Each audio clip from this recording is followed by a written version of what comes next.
சங்கரிமா, அம்மாவுக்கு ஏதாவது டிஃப்ரெண்டா செஞ்சு தாயே. அதுவும் அம்மா சாப்பிடாததா இருந்தா ரொம்ப நல்லா இருக்கும். பட்ட போட்டுடலாமா? இன்னைக்கு வீட்லயே டோனட் செய்ய போற. ரொம்ப ரொம்ப சிம்பிளா பிரெட்ல உள்ள ஓரத்தை மட்டும் தனியா பறிச்சு எடுத்துக்கலாம். இதுதான் வேணும். இது நல்லா கெட்டியா மாவு மாதிரி பிறந்துக்கலாம். இது குட்டி குட்டியா உளுந்தட மாதிரி பொரிச்சு எடுக்க போறோம்.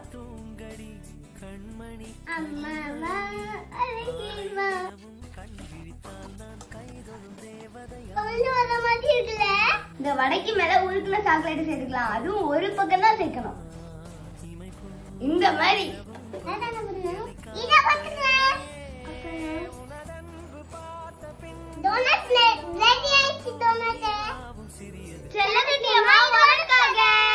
நல்லா இருக்கு, ஆனா எது மாதிரின்னு சொல்ல தெரியல. எனக்கும் ரொம்ப ரொம்ப பிடிச்சிருக்கு.